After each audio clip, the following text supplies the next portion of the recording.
Ada Bapak Syarif Hidayat. Apa kabar? Assalamualaikum, Pak Syarif. Kabar baik, waalaikumsalam warahmatullahi wabarakatuh. Sehat ya? Sehat. Sehat. Kita nggak ngomongin perdagangan, Pak. Tenang. Ya.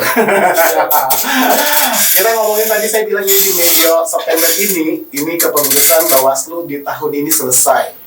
Menghadapi pemilu serentak di 2024, berbagai proses ini telah dilakukan tentunya untuk memilih siapa-siapa yang akan menjadi anggota Bawaslu itu sendiri untuk mengawas perhelatan pemilu serentak nanti. Nah, Pak Syarif sebagai ketua tim seleksi, Pak. Ini sebelum saya ngomong yang namanya masalah, sebelum kita di sini ngomong soal masalah seleksi itu sendiri, saya mau tanya dulu nih Pak Syarif. Pasti orang bertanya, Pak Syarif ada apa sih sebenarnya tertarik menjadi ketua tim seleksi Bawaslu itu sendiri? Notabene orang tahu nih, sehari-harinya ASN, ngurusin yang namanya perdagangan, sembako dan sebagainya, ekspor dan sebagainya. Jelasin dulu deh Pak, kenapa Pak Syarif menerima tawaran sebagai ketua tim seleksi Bawaslu? Sebelum kita ngomong lebih detail lagi. Oke. Mestinya kita harus lihat dari proses awal ya. Proses awal bahwa saya tidak tiba-tiba menjadi pegawai negeri. Tiba-tiba. Tapi ada proses-proses sebelum itu. Ya. Pertama saya adalah aktivis juga dulu. Kita tahu itu semua Pak. Ya. Aktivis, sudah pernah jadi beberapa pimpinan di organisasi. Jadi mungkin reputasi-reputasi itu yang kemudian menjadi perhitungan teman-teman di tingkat grassroots untuk mendorong saya untuk menjadi tim saya. Pas kemudian ada penjaringan yang dibuka lewat pemberitahuan yang disampaikan oleh Bawaslu. Jadi teman-teman mendorong saya kalau bisa juga, dan alhamdulillah syukur saya ikut dan saya lolos. Di antara beberapa orang yang ikut, kita ada 5 orang yang terpilih, dan di antara 5 orang itu hanya 3 orang yang benar-benar berasal dari Maluku, sedangkan 2-nya berasal dari daerah lain. Oke, baik. Pak Syarif ini kita tahu bahwa mantan aktivis Pak ya.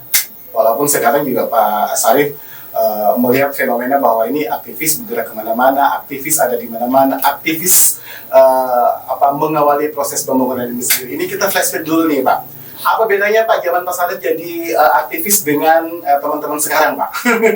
Iya, saya kira kita berada dalam 2 zaman yang berbeda. 2 zaman yang berbeda.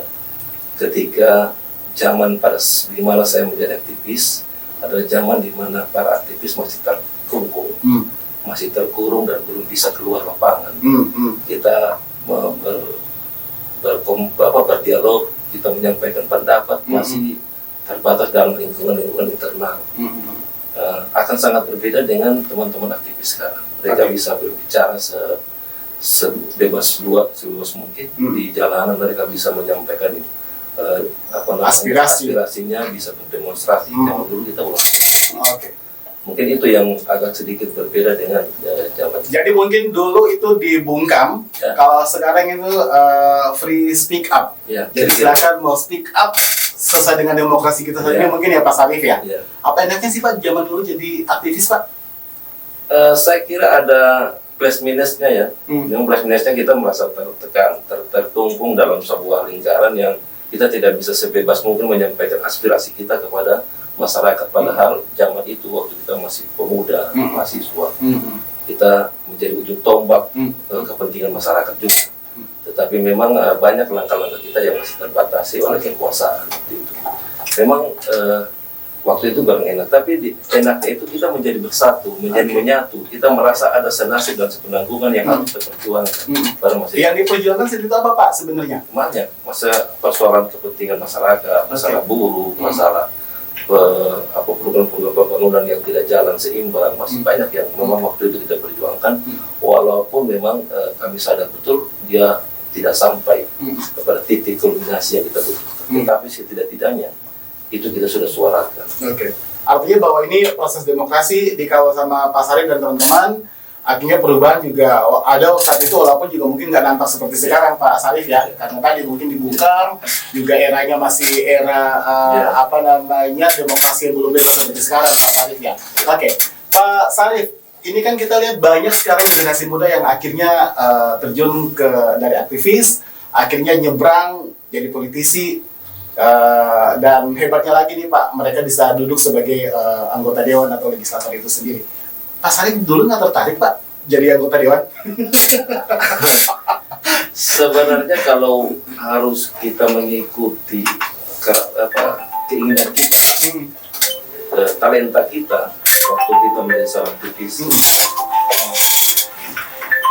Oke, ini teleponnya pasti bukan dari aktivis Pak ya, bukan dari teman aktivis Pak. Lanjut Pak. Mestinya kita harus jalan ke situ. Oke. Tetapi memang dalam titik tertentu kita harus mengambil pilihan. Pilihan antara jalan terus sebagai aktivis atau kita harus mengambil keputusan menjalani hidup sebagai manusia biasa yang kita harus berkeluarga, harus mencari kebutuhan hidup dan sebagainya. Oke, artinya bahwa oke, perjuangan sebagai aktivis sampai di sinilah. Ini dilanjutkan mungkin estafetnya sama yang lain, tetapi soal masa depan itu pilihan ya Pak Sarif ya. Siapa mau jadi apa itu juga sebenarnya. Karena masa itu juga Bung Jen, pada masa itu memang kita kemudian pada saat selesai reformasi itu kan kita diberikan pilihan mau tetap pegawai negeri, yang mau jadi pegawai negeri atau mau politisi. Sebenarnya waktu itu bisa memilih. Oke. Tapi saya memilih untuk tetap PNS karena saya rasa itu lebih pasti. Catat ya, bukan berarti menjadi aktivis itu pasti, ya kan? Itu sebenarnya soal pilihan saja sebenarnya. Oke, ini waktu terus berjalan. Pak Sarif akhirnya memilih sebagai ASN. Yang dirasakan pertama kali jadi ASN apa Pak? Yang tadinya aktivis berkoar-koar, free bebas di mana-mana, ada di lapangan, terus tiba-tiba Bapak harus plak duduk di meja. Iya, pertama kali memang kita rasa ada sesuatu yang mengganjal antara biasa kita menyampaikan menyampaikan pendapat, pikiran bebas ya kepada pejabat, kita bicara saja, kepada siapapun kita bicara saja. Artinya itu sosial kontrol ya Pak Sarif ya. Dan ketika kita jadi pegawai negeri itu semua kita batasi karena tidak mungkin kita melakukan hal yang sama. Itu memang agak shocking juga Pak saat itu ya. Artinya ini drastis nih, tiba-tiba ada di meja kerja sebagai ASN. Padahal dulu tadinya agak memberontak melawan pemerintah, monitoring seperti itu. Hanya sekarang harus mengikuti pemerintah. Karena ada aturan-aturan tertentu yang memang kita harus ikuti kan. Tidak bisa kita serta-merta karena masih aktivis terus harus memberontak. Karena pasti kita akan berlawan dengan arus besar yang memang akan kita hadapi. Sudah berapa tahun Pak Sarif jadi ASN? Saya masuk mulai kerja tahun 2016. Sampai sekarang ya sudah 26 tahun Pak ya. Suka dukanya apa sih Pak? Ya banyak lah. Sebentar, kalau banyak itu banyak dukanya apa banyak sukanya Pak? Saya sukanya juga banyak. Baik, kita mengerucut lagi nih Pak. Kalau tadi basically-nya semua orang di sini teman Anes jadi tahu ya, yang menonton tayangan ini, Pak Sarif itu aktivis, berjuang, turun di jalan, akhirnya berhadapan dengan pilihan ini mau menjadi politisi apa memang mau menjadi ASN. Akhirnya pilihan yang tepat adalah menjadi seorang ASN, mengabdi kepada negara. Walaupun kita tahu dulu sempat memberontak juga yang menjadi aktivis seperti itu. Pak Sarif, Bapak akhirnya menerima tawaran sebagai mengikuti seleksi, dorongan teman-teman, dorongan berbagai pihak, akhirnya terpilih juga Pak sebagai ketua tim seleksi untuk Bapak sendiri. Kita ngomongin demokrasi lagi nih Pak, karena kan sebelum pemilu itu dilaksanakan, pentahapan itu sudah dilaksanakan pada sekarang.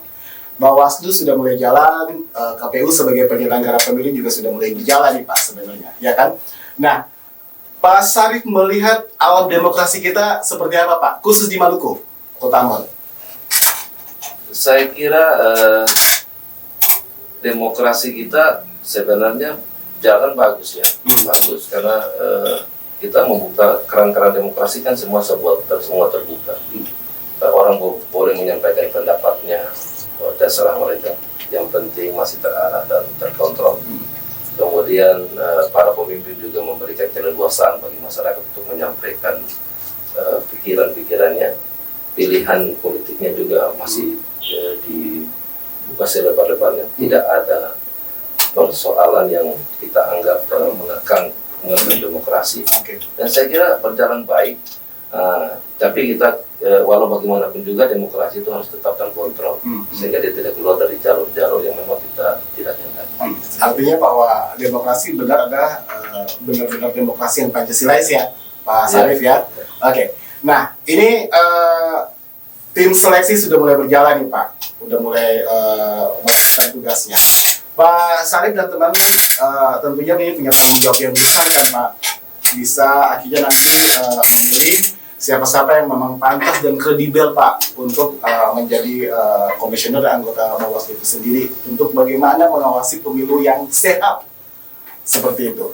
Nah, Pak Syarif, bisa diceritain nggak pentahapan-pentahapan pada saat seleksi nanti itu seperti apa Pak untuk memilih para komisioner dan anggota Bawaslu itu sendiri? Pentahapan yang harus dilalui oleh calon anggota Bawaslu yang mau mengikuti seleksi ini seperti apa Pak? Ya, kita sudah mulai berjalan sejak tanggal 11 ya 12 berjalan. Untuk penerapan itu sudah mulai berproses. Kemudian kita menyampaikan informasi ke publik juga. Alex juga kita melalui media juga Pak ya? Media, dan semua media cetak, media elektronik kita sampaikan dan alhamdulillah syukur hasil penjaringan yang kita sampaikan itu kita menghasilkan 79 pendaftar. Itu seluruh kabupaten kota Semaluku. Mereka mendaftar dan sekarang setelah kita seleksi nanti kemudian nanti 79 itu juga kita akan lihat hasil kita melakukan penelitian terhadap hasil administrasi. Kalau memang semua lolos ya alhamdulillah syukur, tapi saya kira mungkin ada beberapa orang yang mungkin akan teradministrasi pada pemberkasan itu. Oke, artinya bahwa ini pentahapan dari awal sudah dibuka rekrutmen pendaftaran untuk 11 kabupaten Semaluku, artinya terpilih 79 untuk administrasi dulu nih Pak. Oke, dari 79 itu artinya juga nanti akan ada pentahapan selanjutnya Pak Sarif ya, untuk di-sharing lagi. 79 itu saya mau nanya nih Pak, banyakkan perempuan apa laki-laki Pak? Di mana-mana pasti banyak laki-laki. Tetapi begini Bung Jen, kita tetap walaupun sebanyak apapun laki-laki dan sedikit, walaupun perempuan sedikit, tetapi kita tetap mengacu kepada 30%. Oke, artinya tetap mengacu pada itu ya? Kuota perempuan tetap harus kita pertimbangkan. Oke. Jadi kalau misalkan di antara 10 ya 2 atau 3 perempuan harus tetap masuk. Harus tetap ada ya? Karena itu bukan kemauan kita, tapi memang aturannya memang sudah ada, betul. Ibu juga, saya sempat wawancara Pak, beliau mengatakan bahwa tetap di seleksi itu harus ada kuota 30% karena itu aturan Pak sebenarnya. Dari ke 79 nih Pak, ini kan kadang-kadang gini Pak, kita nggak tahu nih Pak, tiba-tiba ada yang masuk pada saat diseleksi lagi, berkas dan sebagainya misalnya, ada yang keliru atau yang salah. Ini masih bisa dikembalikan nggak untuk direvisi, diperbaiki? Setelah itu bisa ikut seleksi, apa ini memang langsung diputuskan Pak, nggak bisa?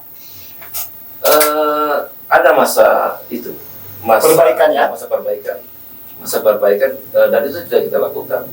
Kita lakukan kalau hasil pemeriksaan kita kan ada sekitar 8 orang yang berkasnya bukan tidak memenuhi syarat, tetapi belum lengkap. Dan itu sudah kita kembalikan ke mereka. Dan dari 8 orang yang tidak lengkap berkasnya itu ada sekitar 7 orang yang sudah melengkapi dan 1 orang itu tidak sempat untuk mengirim berkas. Artinya bahwa ini ada kesempatan Pak ya untuk mereka memperbaiki, merevisi berkas, dimasukkan lagi. Setelah itu pentahapan tetap dilakukan Pak Sarif ya. Pak Sarif, kadang nih kan ini sebelum terjadi nih Pak, sebelum saya ngomong lebih lanjut lagi.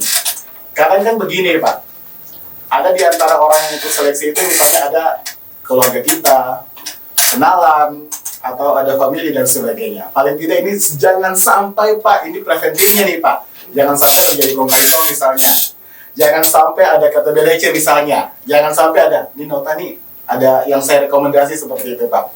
Di antara 79 Pak, family Pak Sarif ada nggak di situ? Karena meskipun saya nggak punya family, ada keluarga saya itu. Kolega, kenalan, Kalau kolega hampir semua ya 79. Titipan nggak ada Pak ya? Memang ini orang Ambon itu susah gampang. Nah, tadi.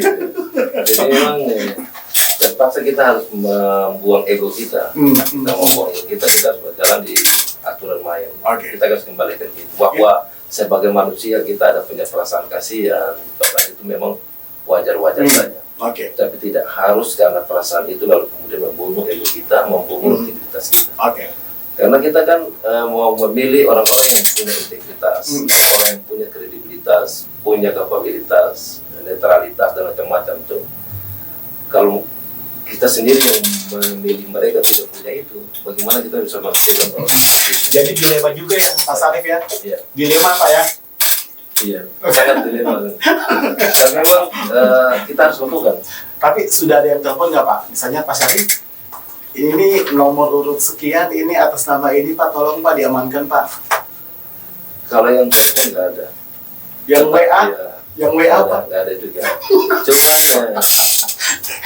yang secara kebetulan ketemu, saudara saya ada ikut, kakak saya ada ikut, adik saya ada ikut, ya banyak. Oke. Tapi kan kita memilih cuma 6, kita kan tidak memilih semua.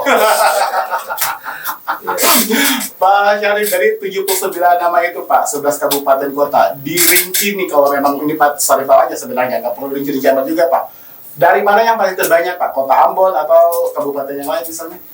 Ya memang Ambon masih banyak. Ambon masih Pak ya? Kemudian Tual juga. Oke, Maluku Tenggara Pak ya? Tenggara juga, SBD juga. Oke, jadi semua itu. Kota Ambon, jadi semua terwakilkan ada Pak ya? Ada. Tapi yang pasti Ambon lebih banyak. Iya.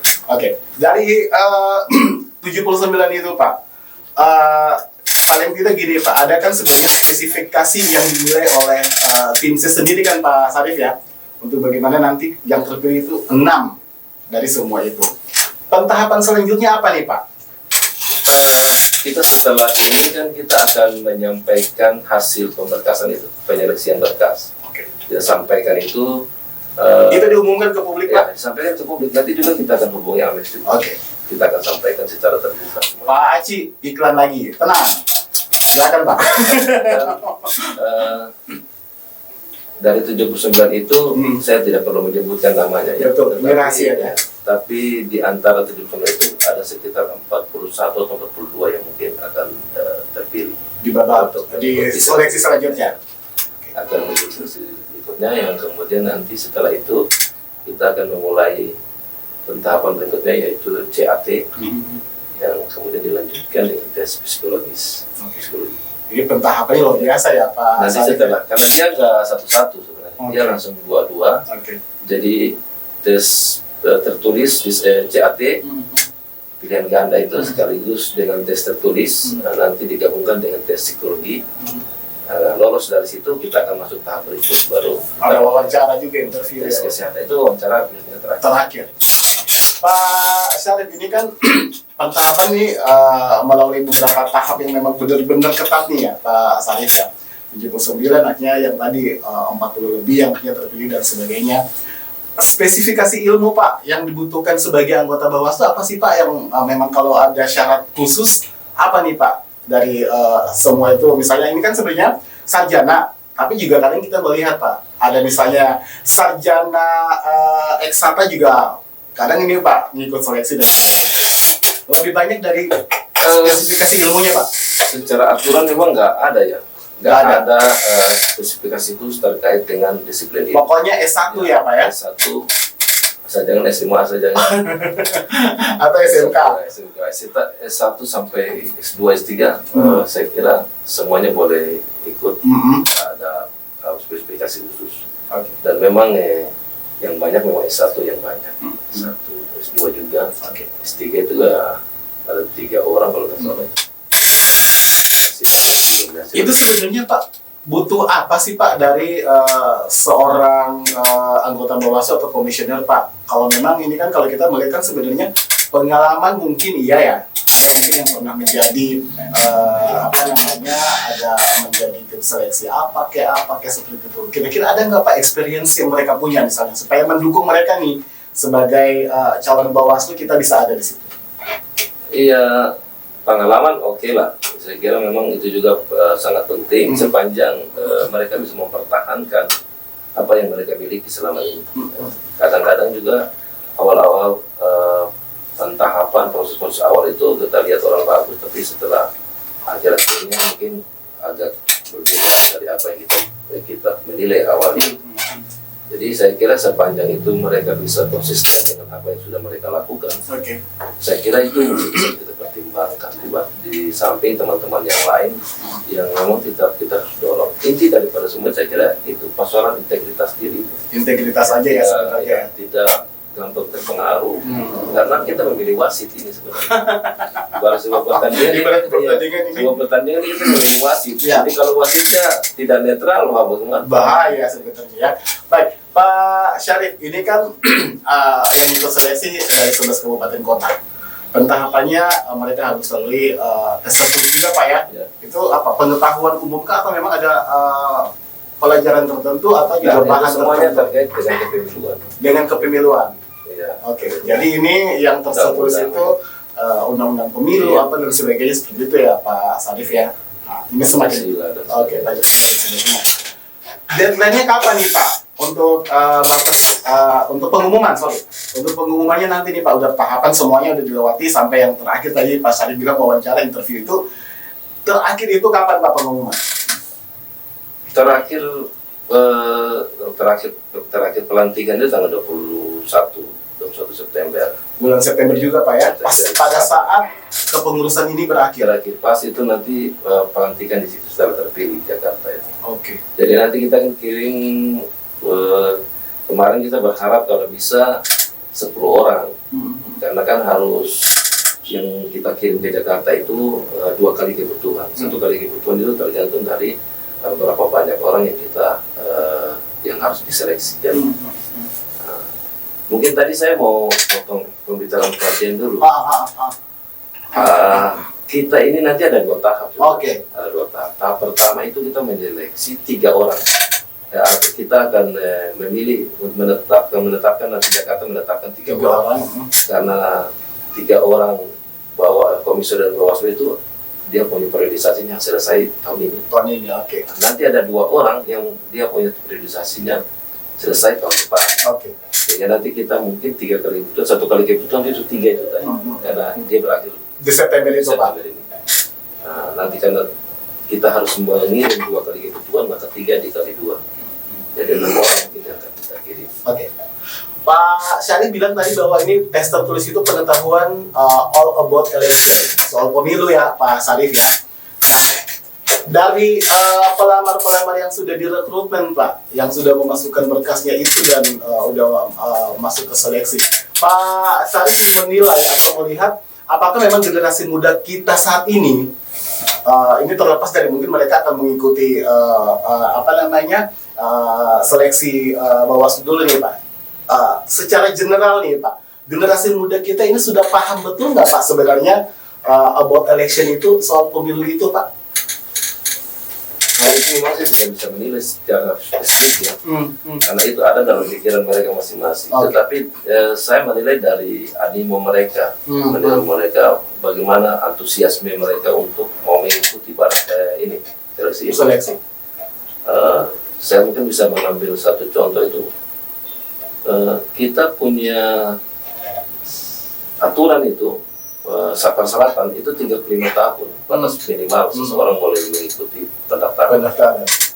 Tapi karena mungkin terlalu antusias, ada yang umur 20 tahun juga ikut Pak. Fresh graduate Pak ya, baru lulus Pak ya. 22 tahun, 25 tahun, 27 tahun itu semua. Artinya mungkin kalau dari visit ya ini mata kuliahnya itu Pak nggak jauh-jauh sebenarnya kan, komunikasi politik tentang pemilu dan sebagainya. Tapi saya yakin pengetahuan terkait dengan politik ini kan tidak semuanya kita dapatkan dalam proses-proses perkuliahan. Betul. Sekarang ini kan sudah sangat terbuka informasi komunikasi. Aksesnya bisa di mana saja ya Pak. Orang bisa belajar dari banyak hal. Jadi anak-anak muda sekarang juga banyak yang belajar tentang politik, dan saya kira persoalan politik walaupun secara teoritis mereka mungkin perlu belajar lagi. Tetapi secara praktis mereka sudah memahami itu. Oke. Dan banyak teman-teman kita generasi muda yang memang lebih banyak lari ke itu, menjadi caleg lah.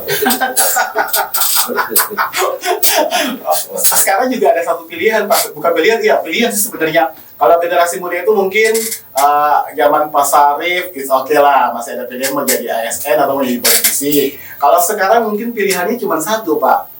Ini karena dunia IT semakin berkembang, ini mereka kalau ditanya mau jadi apa, pengen jadi vlogger Pak. Supaya bisa ini Pak sebenarnya mereview misalnya makanan, mereview situasi lagi di pasar, atau juga mereview Pak bahan-bahan pokok yang lagi naik. Benar Pak, kita yang ngomongin bahan pokok.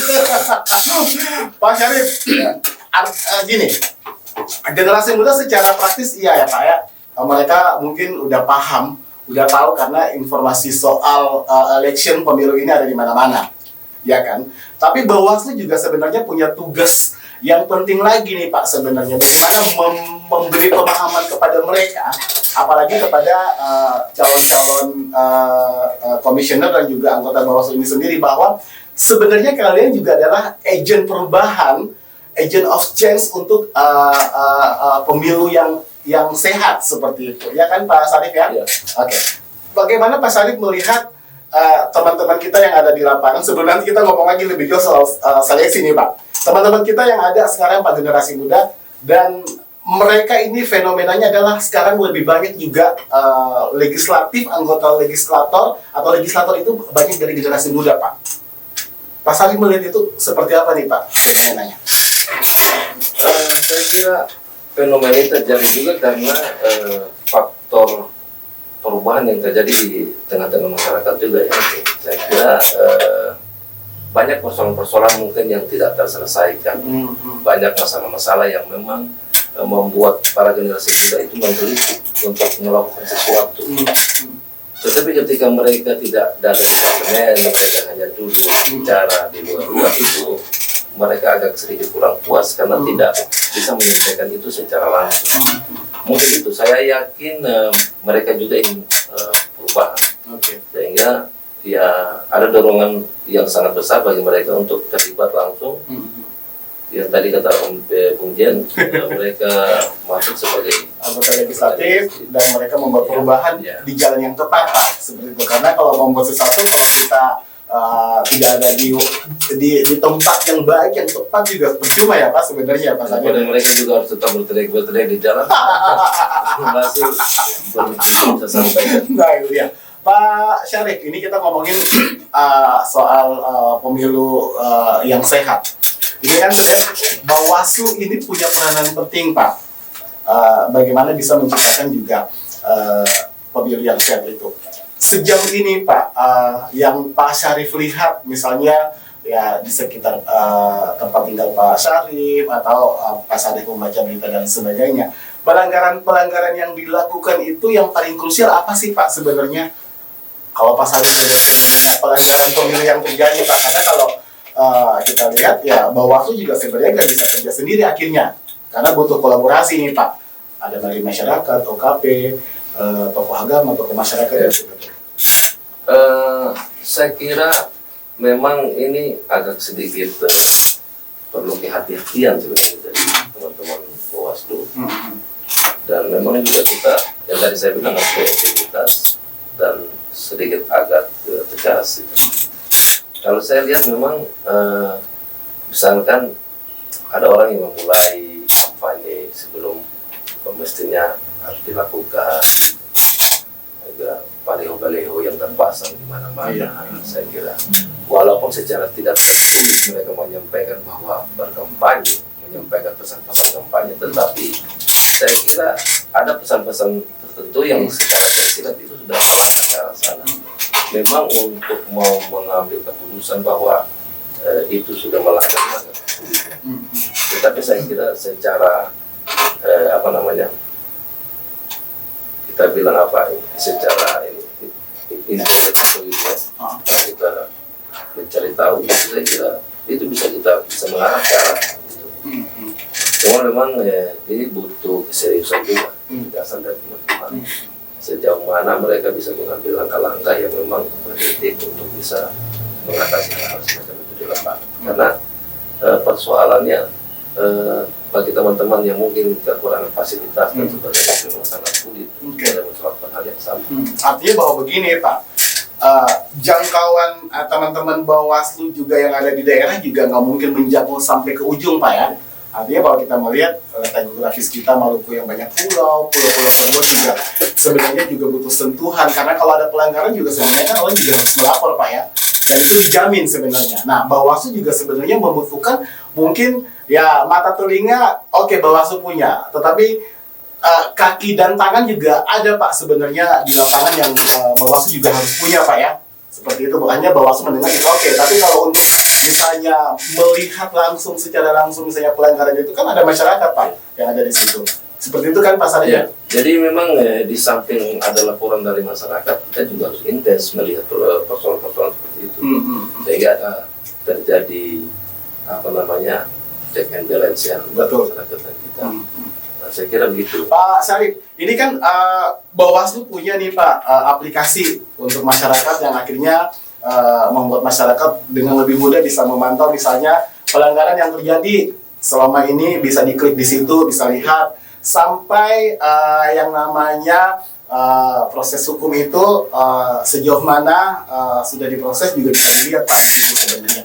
Pak Sarif yakin nggak kira-kira aplikasi itu bisa dipergunakan dengan baik oleh masyarakat Pak? Sehingga itu juga membantu sebenarnya Bawaslu sendiri nanti Pak untuk pengawasan pemilu.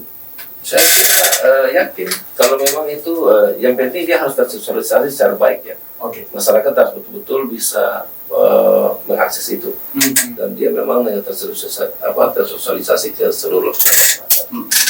Dan itu kalau memang bisa diakses saya kira sangat bagus dan itu pasti ditindaklanjuti. Artinya bahwa begini Pak, ini sebenarnya satu langkah yang sangat bagus di teman-teman generasi muda milenial ini mempergunakan IT, gadget ini semua orang punya Pak. Mereka lebih cepat mengakses yang namanya informasi lewat itu. Sebenarnya juga ini yang tadi Pak Sarif bilang, butuh sebenarnya juga kerja keras Bawaslu sendiri Pak ke depannya untuk bagaimana mensosialisasi aplikasi dari Bawaslu itu sehingga semua elemen masyarakat tanpa terkecuali Pak ini bisa mengetahui apa saja mengenai pelanggaran itu di aplikasi yang dipunya oleh Bawaslu Pak Sarif ya. Oke. Pak Syarif, ini seleksi sudah dilakukan. Sekarang udah di tahap mana nih Pak Syarif? Kita kan baru masuk di tahap pendaftaran. Lalu kemudian nanti tanggal 13 Juli itu akan kita umumkan besok ya, tanggal 13 Juli. Ya, besok diumumkan Pak. Kita akan umumkan siapa-siapa saja yang berhak untuk mengikuti tahapan selanjutnya. Oke, jadi setelah terpilih 79 di babak selanjutnya 40 berapa tadi Pak Sarif? 41. 41 itu nanti juga akan mengikuti tahap selanjutnya itu tahap CAT dan psikotes. Luar biasa ya. Ini berat Pak. Kita ikut ASN aja Pak kalau begitu. Kayak Pak Sarif. Oke. Ini yang mengikuti seleksi Pak Sarif bilang tadi bahkan ada yang fresh graduate 22 tahun baru lulus kuliah Pak. Padahal ini batasannya 35 Pak ya. Seperti itu ya.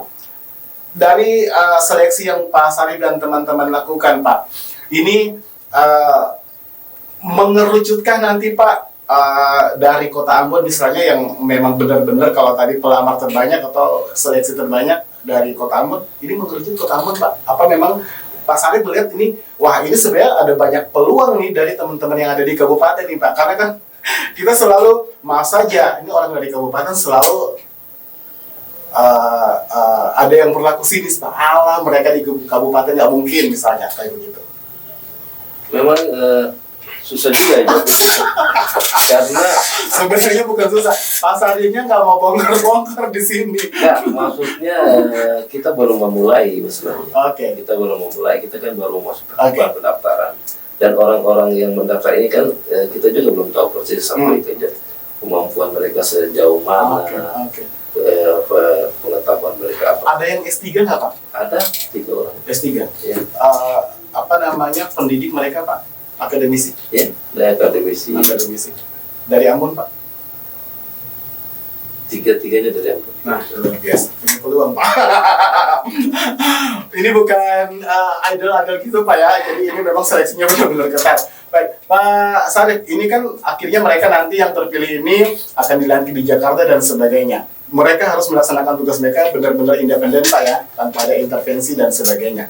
Pak Sarif sendiri melihat bagaimana dengan teman-teman di daerah, Pak, selama ini. Kalau kita mereview lagi nih, Bawaslu kepengurusannya akan selesai, periodenya akan selesai. Selama ini mereka bekerja seperti apa? Oke, kalau Kota Ambon kita bisa pantau, Pak, kita bisa lihat, karena mungkin ibu kota provinsi. Tetapi yang di daerah-daerah selama ini, Pak Sarif melihatnya seperti apa, Pak, kinerja mereka? Memang secara eksplisit saya nggak pantau secara langsung ya daerah-daerah kabupaten kota.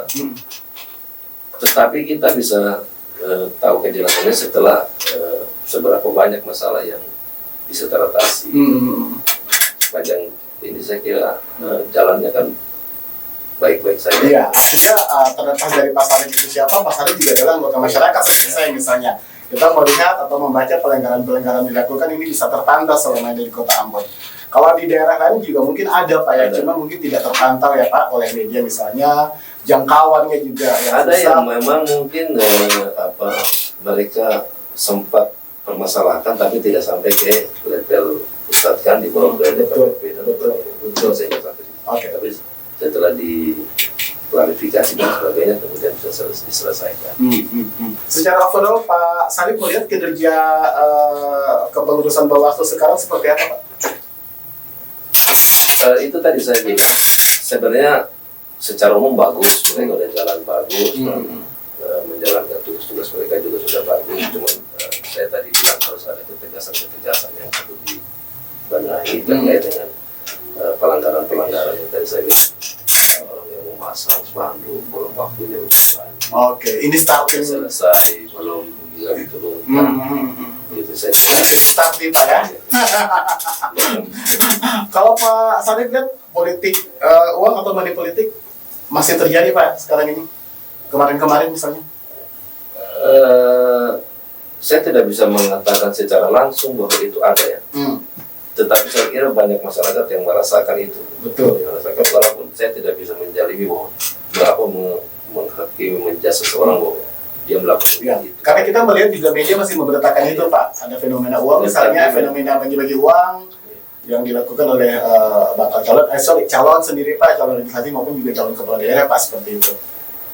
Dan saya kira itu menjadi sesuatu yang agak sedikit umum, bukan terjadi baru menjadi daerah lain. Dan itu memang masih belum bisa teratasi. Itu masih menjadi peringkat teratas, Pak. pelanggaran pemilu yang dilakukan. Pak Sarif masih sering ya memantau perkembangan politik, Pak, di daerah. Karena kan terlepas dari yang tadi saya bilang, Pak Sarif sebagai ASN is oke di kantor. Pulang ke rumah ganti kulit lagi nih, Pak. Sebagai anggota masyarakat, paling tidak juga harusnya nih, Pak, dengan berita-berita politik. Masih sering memantau, Pak Sarif? Insya Allah masih. Apalagi sekarang jadi ketua pansel, Pak ya. Panitia seleksi Bawaslu, jadi memang harus benar bisa ngeh dengan perkembangan politik itu sendiri. Pak Sarif, ada dilema nggak, Pak? Misalnya ini sebagai seorang SN, terus tiba-tiba jadi ketua pansel Bawaslu, terus juga masih memantau politik, tetapi kerja-kerja di kantor masih berhubungan dengan kepentingan politik, Pak. Tentunya seperti apa? Seperti misalnya nih, Pak, Bapak kan biasa bisa netral kan, Pak, iya kan? Tetapi ya yang media kadang kita melihat bahwa ini kepentingan seseorang, ini kepentingan politiknya juga kadang dicampur-adukan, Pak, sebenarnya dengan masalah birokrasi itu sendiri. Pak Sarif melihatnya seperti apa? Masih ada nggak, Pak, dilema seperti itu yang Bapak rasa? Apa memang Bapak benar-benar free aja kalau di kantor? Ya, Sarif Hidayat, ASN misalnya. Kita tidak bisa menafikan diri ya. Kadang-kadang itu sebagai luapan emosi atau sebagai manusia biasa. Kadang-kadang kita tergelincir juga, walaupun kita berupaya untuk kembali ke koridor lagi. Memang kadang-kadang sudah tergelincir. Tapi memang sepanjang kita masih bisa menjaga Oke. Langkah kita masih tetap ada di koridor yang sama, saya kira ada masalah. Oke. Kita tidak bisa menghindari itu. Kadang-kadang sering terjadi memang. Oke, jadi tergantung kitanya nih Pak. Tapi memang kita harus kembali ke rel kita. Oke, ini tergantung Bapak juga Pak ya. Sebenarnya mau tergelincirnya, mau sakit, mau kesel apa tergelincirnya biasa aja. Tapi alhamdulillah syukur saya sampai saat ini belum sampai ke tingkat itu. Oke. Kita hanya sebatas. Amin Pak ya. Sebatas biasa aja kan. ASN harus netral ya, kita netral. Okay. Kita juga kan nggak ada urusannya dengan pilihan-pilihan. Datang ke tempat pencoblosan, coblos selesai. Oke, siap. Pak Syarif, ini kita balik cerita soal seleksi ini. Apa yang Pak Syarif harapkan nih Pak sebenarnya dari seleksi ini? Kalau kita melihat bahwa ini juga banyak masyarakat yang menginginkan Bawaslu harus lebih totally lagi, total football nih Pak, untuk melaksanakan tugasnya nanti kalau mereka terpilih, misalnya komisioner dan anggota yang baru. Karena kalau kita lihat ini tugas berat di 2024 ini menghadang mereka Pak. Ya kan? Pemilu serentak, legislatif ada. Semuanya nih Pak secara serentak, dan mereka juga harus benar-benar bukan cuma pemilunya sehat, Bawaslunya juga harus sehat ya. Jadi apa yang mau Pak Syarif katakan di sini Pak terkait dengan seleksi yang sementara dilakukan, harapannya apa, terus juga misalnya ke depan yang terpilihnya nanti memang harus benar-benar bisa mewujudkan Bawaslu yang bisa menjamin bahwa pemilu itu sehat. Iya, saya kira tadi saya sudah sempat singgung. Kita memilih wasit. Oke. Yang jelas kita harus memilih wasit yang benar-benar netral. Dia punya integritas, adil dan sebagainya. Nah, saya kira ke depan saya tidak mengatakan bahwa yang ini tidak. Tetapi saya berharap ke depan kita benar-benar bisa menghasilkan produk dari tim seleksi ini. Itu benar-benar Bawaslu, komisioner Bawaslu yang punya kapasitas, kapabilitas, kredibilitas dan lain sebagainya yang memang bisa membuat perubahan-perubahan. Apalagi tadi kata Bung Jen bahwa nanti di 2024 banyak tugas berat ya Pak. Tugas berat, perhelatan yang memang betul-betul menguras tenaga, pikiran dan sebagainya. Jadi itu kita membutuhkan orang yang memang punya kemampuannya itu 2 kali lipat. Tidak hanya sekedar menunggu, dia harus istilahnya full time bekerja. Ada istilah kita harus 24 jam 7 hari seminggu, kita harus tanpa henti, harus standby. Kadang kita berpikir kita kan kerja Sabtu sampai Jumat aja lah, kita libur nanti Sabtu Senin sampai Minggu Jumat aja, Sabtu Minggu itu libur udah bisa. Kalau kita menggunakan prinsip yang kayak tadi tahun 2024 kita harus standby. Karena memang itu menjadi tugas kita. Oke. Jadi ini pesan buat nanti akan terpilih Pak ya. Artinya bahwa ini sementara berlangsung pentahapannya. Pak Syarif dan siapa-siapa Pak yang terlibat di dalam sebagai tim sel Bawaslu kali ini? Tim seleksi saya, Syarif Hidayat, terus ada Ibu Nova, terus ada Pak Rusdi Abidin, terus Pak Yusri Triadi, itu dari Jakarta, Bogor. Terus ada Pak Edi Haryanto dari Jakarta. Dan ini nanti hasilnya apapun, siapa yang akan terpilih, ini hasilnya adalah benar-benar murni Pak ya. Tidak ada kong kali kong Pak sama sekali. Apalagi dipilih cuma 6. Nah itu dia. Pak Syarif terakhir Pak, sebelum obrolan di podcast Ambon Express ini saya tutup, teman-teman Amas juga mungkin pengen tahu nih yang masih baru menonton. Pak Syarif pensiun nanti kan Pak? Iya. Di 56 tahun. 58. Oke. Ada perubahan 58. 58 tahun lagi pensiun. Pak Syarif benar-benar mau totally kembali lagi Pak. Seperti semula, artinya bahwa ini perjuangan yang dulu saya mau lanjutkan. Terjun ke politik misalnya. Sebenarnya ada. Sudah terbaca. Ikan harus cari air. Sudah terbaca dan ini Cuma faktornya kayaknya nggak ketemu. Waktunya nggak ketemu. Selesai pensiun nanti di 2024. Sementara itu sudah berlangsung pemilihannya. Jadi kita harus menunggu lagi. Artinya bahwa nanti ya perjuangan Pak Syarif setelah itu mungkin ada di partai politik, karena punya banyak pengalaman menjadi aktivis juga dan bergaul dengan politisi itu sendiri. Akhirnya kita tunggu saja Pak ya nanti ya 2024 selesai Pak Syarif ada di partai mana, ini Pak Syarif akan seperti apa, kita tunggu saja. Terima kasih teman-teman yang sudah menonton podcast Ambon Express hari ini, itu kan sampai berlibat. Obrolan seru dan yang pasti catatannya bahwa ini eksklusif. Pak Syarif sudah bongkar nanti di sini bahwa setelah pemilu 2024 tunggu saja gebrakannya di partai politik. Terima kasih Pak Syarif, sehat selalu. Sampai jumpa. Terima kasih.